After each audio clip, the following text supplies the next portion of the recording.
Olá pessoal, sejam bem-vindos a mais um review geral do mercado. Hoje, sexta-feira, dia 17 de junho, a gente está iniciando o nosso review um pouco diferente do usual, porque a gente teve alguns pedidos em relação aos alunos que a gente tem no treinamento e também pelo pessoal que nos acompanha aí no Facebook. A gente está recebendo algumas mensagens em inbox pedindo para que a gente dê uma olhada, além do fluxo que a gente acompanha, do comportamento dos preços no gráfico, que são representativos aí do nosso índice. Bom pessoal, nenhuma pretensão de ser mais um leitor de gráfico no mercado, mesmo porque qual que é o nosso propósito? Nosso propósito é a leitura de fluxo, mas como a gente utiliza o gráfico para gerenciar o nosso risco, nada mais justo da gente chegar a comentar com o pessoal em relação à movimentação dos preços no gráfico através do nosso principal índice, que é o Ibovespa, ok? Podem deixar aí nos comentários caso seja interessante e tal, se vocês gostaram. Caso não seja interessante que o fluxo seja o nosso carro-chefe, como sempre foi e sempre será, vocês deixam aí nos comentários que a gente vai abordar aí em relação a essas críticas, né, e sugestões por parte de vocês. Pessoal, o que a gente colocou aqui? A gente colocou o nosso Ibovespa, né, desde março, os últimos 3 meses e meio, né, março, abril, maio e junho. Esse, inclusive, site, para quem não conhece, ele é do próprio site da BMF Bovespa. Você entra lá na página inicial, em cotação, você clica lá e ele automaticamente abre o gráfico do Ibovespa e você coloca aí qual periodicidade que você quer ver. Se você quer ver de 1 minuto, 30 minutos, 60 minutos ou até mesmo esse D aqui de diário, que é o gráfico do Ibovespa, que a gente vai dar uma analisada nos preços. Pessoal, em primeiro lugar é o seguinte, o que a gente fechou hoje? A gente fechou um terceiro pregão, né, de alta para o nosso índice, ok?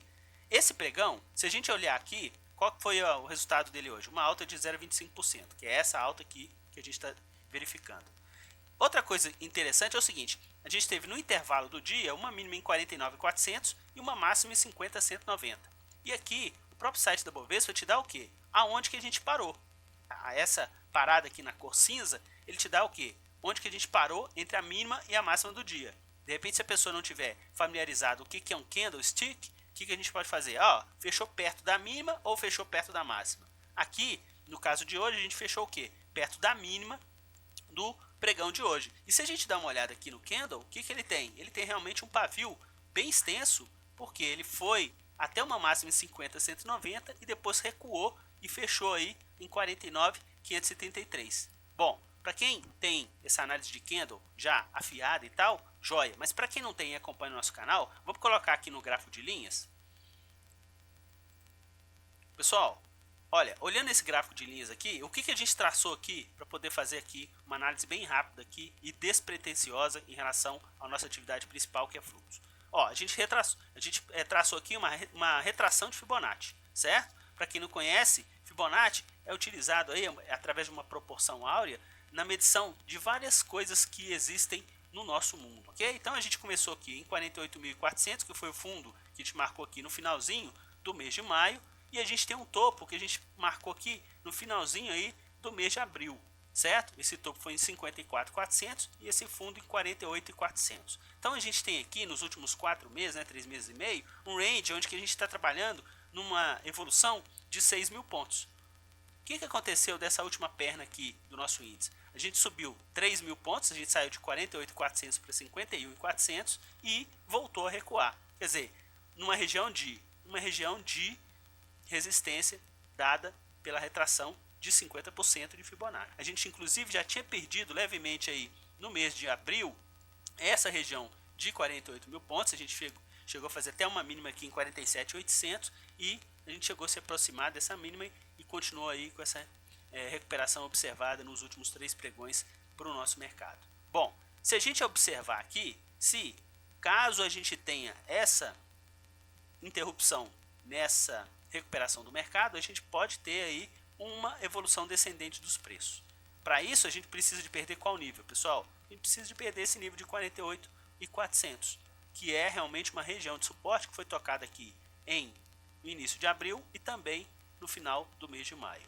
Bom, se a gente perder esse nível aqui, aí sim a gente pode estar confirmando uma figura que, para quem acompanha a análise técnica, seria um ombro, cabeça, ombro, que nada mais é que é esse ombro aqui, que é essa parte de cá do gráfico, certo? Que seria o primeiro ombro, essa parte de cima que seria a cabeça e essa parte do lado direito que seria o ombro direito em relação a esse nível de preço. Bom, se a gente perder esse nível aqui, qual que é a projeção? A projeção é a gente fazer uma correção que vem aonde? Vem exatamente pegar toda essa projeção de queda. Então, a gente vai sair de 54 para 48, não são 6 mil pontos? Então, só a gente pegar aqui o Fibonacci e a gente poder arrastar, pessoal. Aqui, ó. Certo? A gente vai sair, ó, em 44 como o primeiro nível, em 42 como o segundo nível. Quer dizer, 100% dessa queda que a gente teve de 6 mil pontos em relação a esse processo de Fibonacci que a gente está acompanhando aqui. Certo? Então, se a gente perder esse nível de preços aqui em 48.400, que a gente está de olho, qual que é o nosso próximo objetivo para o nosso índice? 42.300 pontos. Ok? Vamos ficar ligado para ver se a gente realmente tem essa projeção de Fibonacci se concretizando aí nos próximos pregões. Em relação ao gráfico semanal, a gente está comentando sobre o Oco, né? Se a gente colocar aqui W de Weekend, né? A ferramenta em inglês, pessoal, dá uma olhada como é que está aqui esse gráfico semanal do nosso índice, né? Inclusive tem aqui, ó, uma primeira ponta, depois uma cabeça, depois uma segunda ponta. Caso a gente venha realmente a perder esses níveis, a gente vai ter uma condição aí de ter uma correção bem expressiva para o nosso mercado e a gente pode parar lá na região dos 42 mil pontos. Só que isso é alguma certeza absoluta? Não, pessoal, de jeito nenhum. A gente não tem pretensão de verificar absolutamente nada. Isso é comportamento dos preços que simplesmente pode, na segunda-feira, começar uma trajetória de alta, vir por parte desses 54 mil pontos e romper.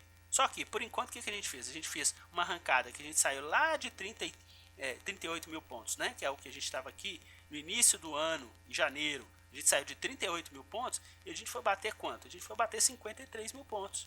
Quer dizer, de 38 para 53, a gente subiu simplesmente 15 mil pontos, né? 38 para 53, a gente subiu aí 15 mil pontos no nosso índice e, por enquanto, desses 15 mil pontos, a gente teve uma correção de quanto? De 4 mil pontos, ok?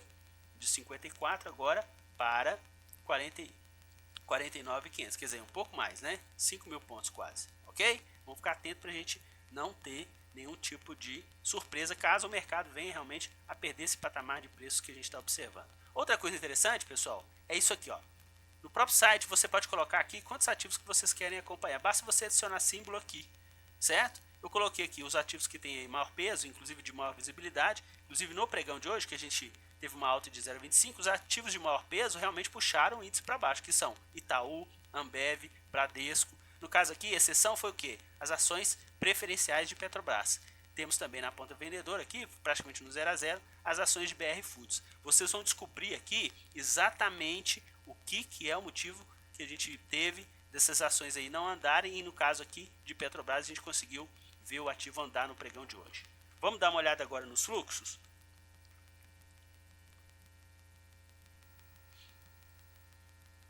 Olha pessoal, olha que interessante. Fluxo estrangeiro por parte das corretoras que a gente acompanha hoje, vendedor, mais um dia de venda expressiva, principalmente aí no leilão de fechamento para os nossos ativos e como carro-chefe de compra tiveram as ações de Petrobras. A gente viu lá que teve uma valorização um pouco maior do que 5%. A gente pega aqui a cotação do final do pregão, inclusive do final do aftermarket. Então, quer dizer, a gente teve uma variação positiva aqui de mais de 4% para o ativo. E quem que ajudou a fazer essa variação positiva nesse ativo? O fluxo estrangeiro através das corretoras estrangeiras que a gente acompanha. Outra ponta que a gente chegou a ver lá nos gráficos que a gente acompanhou no próprio site da Bovespa, lembram que Itaú, Ambev, Bradesco tiveram realmente um dia pesado? E olha aqui, novamente carro-chefe de venda por parte deles. Itaú, Ambev, Bradesco, no caso Itaúsa, né? No caso também as ações da Cielo, BVMF. Então, quer dizer, as ações principalmente que têm maior peso no nosso índice, eles continuam aquele mesmo procedimento que a gente vem alertando. Eles continuam vendendo esses ativos de maior peso no nosso índice. Então, quer dizer, a gente teve um dia de alta e um dia de venda por parte deles através dos ativos que fazem parte do nosso principal índice, que é o índice Bovespa. Bom, em relação aqui à projeção, hoje voltaram ao normal, né, pessoal? Das 10 ações que eles atuaram na ponta compradora, tiveram uma variação média positiva de 1,35, ok?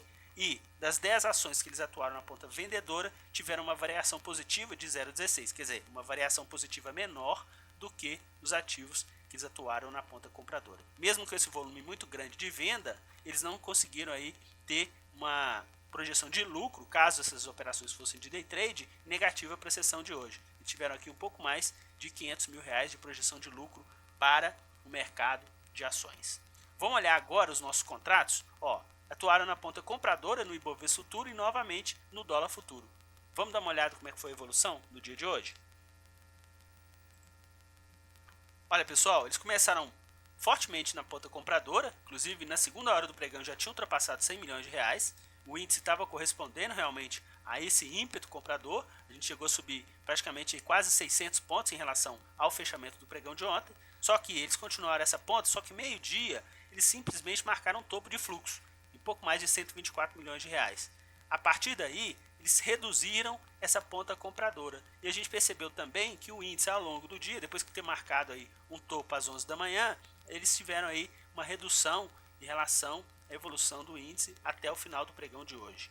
Bom, a gente chegou a fechar aqui praticamente com o mesmo nível do fechamento de ontem, diferença de 20 pontos, né? 535 para 555. E em relação ao preço médio que eles fizeram um preço médio de 50.736 e teve um fechamento aqui em 50.555, ou seja, eles tiveram quase aí 180 pontos de projeção de prejuízo, que deu um pouco mais de R$190 mil no pregão de hoje.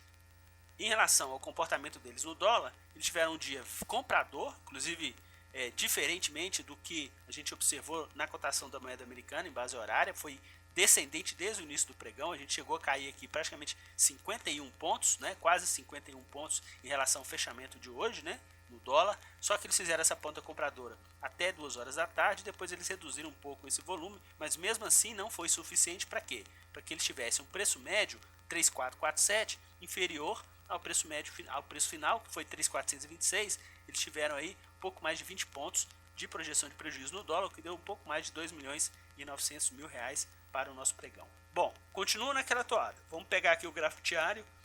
Esse gráfico diário, em relação ao índice futuro, a gente teve aqui uma evolução, a gente viu, né, bem pequena, 20 pontos em relação ao fechamento de ontem, e hoje eles deram aí um sossego na posição vendedora, né, fecharam aí um pouco mais de R$53 mil na ponta de compra, no caso do Ibovespa Futuro. Só que no caso do dólar, eles mais uma vez conseguiram bater mais um recorde, né, de ponta positiva para esse contrato N, que a gente vai encerrar esse contrato no próximo dia 30. Vamos ficar atento que hoje a gente chegou a cair 50 pontos. A gente tem uma mínima aqui para esse contrato do dólar em 3.381, certo? Isso no dia 8 de junho. Então a gente tem aí praticamente 40 pontos abaixo do nível, 45 pontos abaixo do atual nível que a gente teve de fechamento para o dólar no pregão de hoje. Vamos ficar atento em relação a isso, porque eles estão atuando aí fortemente na ponta compradora. É claro que eles não vão fazer isso aí simplesmente porque acham bonito. Certamente eles têm algum tipo de informação que eles estão protegendo aí no nosso mercado, justamente por quê? Porque eles estão atuando na ponta vendedora para o Ibovespa Futuro. Então eles estão fazendo venda no Ibovespa Futuro e compra no dólar futuro. Vamos falar agora das nossas opções?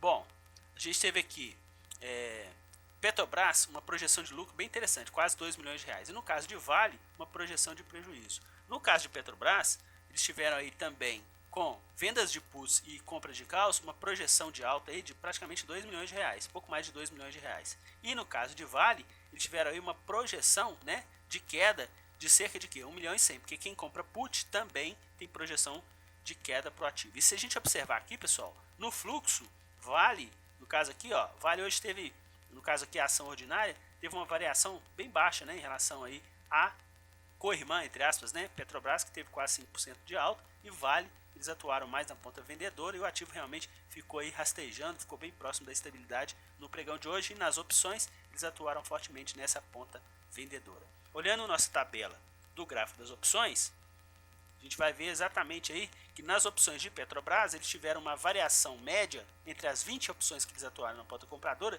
de 46%, certo? 46,72. Isso deu uma bagatela de pouco mais de R$2 milhões de lucro, né, de projeção de lucro para as opções de Petro. No caso das opções de Petrobras que eles atuaram na venda, eles perderam 6,23, pouco mais de 170 mil.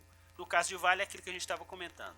A gente teve aqui uma variação negativa, né, para as opções que eles atuaram na ponta compradora de 6,52, perderam dinheiro, e também nas opções que eles atuaram na ponta vendedora, eles tiveram uma variação positiva de 0,5%, né, 0,55, também perdendo dinheiro nessa ponta aí das opções de vale. Ok, pessoal? Eu peço para que vocês dêem uma olhada em relação à análise que a gente está fazendo dos gráficos, em relação à movimentação dos preços. Inclusive a gente vai tentar fazer essas análises com menos frequência, talvez só na sexta-feira, para a gente poder ver o comportamento do mercado, com o gráfico diário, com o gráfico de repente semanal, para justamente ter uma noção para as pessoas que acompanham o nosso canal e também atender aos pedidos de algumas pessoas que estão pedindo para que a gente dê uma olhada sempre também nesse comportamento dos preços através do gráfico. Ok? Um bom final de semana a todos e até o nosso próximo boletim.